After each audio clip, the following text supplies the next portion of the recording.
Since 1917, the Woodlawn Vase has been awarded to the winner of the Preakness Stakes, the second leg of thoroughbred racing's Triple Crown. The Vase was designed and created by Tiffany and Company in 1860 for the Woodlawn Racing Association of Louisville, Kentucky. Its intricate and elaborate design mark it as one of the most unique and greatest examples of silversmithing in American history. Housed and displayed for the Maryland Jockey Club in the Baltimore Museum of Art, the Woodlawn Vase is perhaps the most valuable, recognizable, and coveted trophy in all of sports. When I look at the trophy, it reminds me of hieroglyphics because it's telling a story through representations. There are words on there, they're so tiny that you would need a tremendous magnifying glass. But it is a kind of like hieroglyphics. Is that a proper way for us to look at it?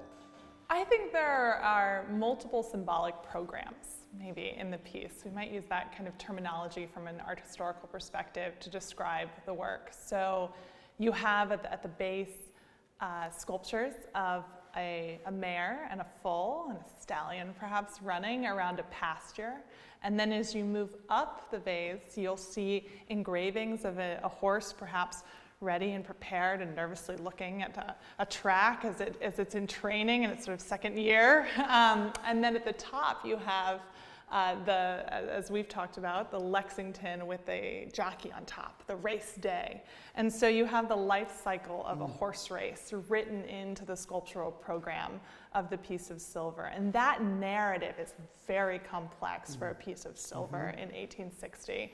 In fact, I can't think of an equivalent piece of silver in America that has such an important and interesting narrative that shows the passage of time towards victory. The whole history of maybe racing in America for almost a century is written on the work.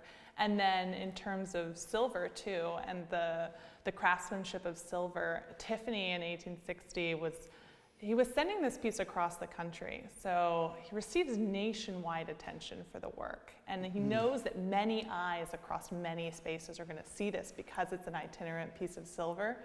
So in addition to the sculpture that's on it, which is extremely difficult to make, and the quality here, the undulation of just the horse's muscles to render that in silver, in metal, is so complex. So he's advertising that kind of expertise of his craftsmanship, but also it's full of all of these decorative bands, scallops and sort of zigzags and punch work and these classical themes that you find in ancient Rome or ancient Greece.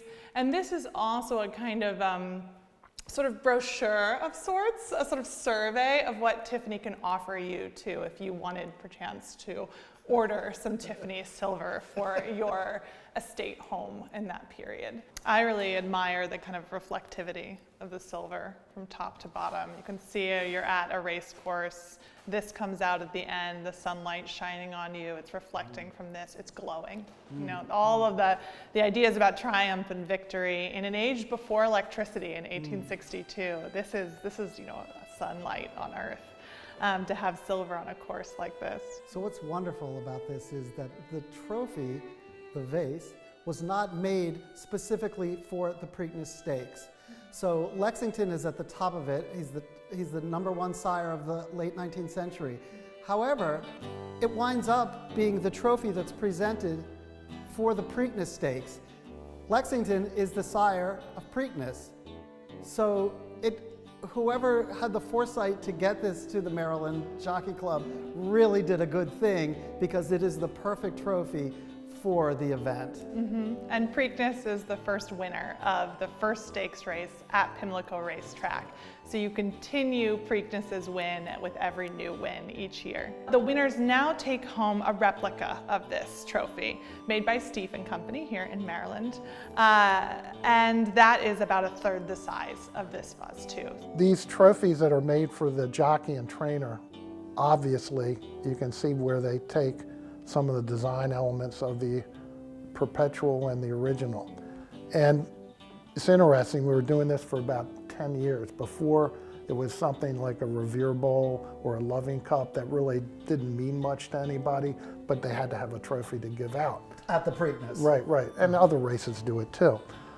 So once we started this, I got a call from one of the trainers, I can't remember who it was, who had won a couple of prior Preaknesses. And they said, can I get another trophy like this to go with this one? Because they never gave those out at the time. So they really appreciate it. Even the, I guess the jockeys say, I've never had such a nice trophy. So it's all part of the package, I guess. Something special Pimlico does.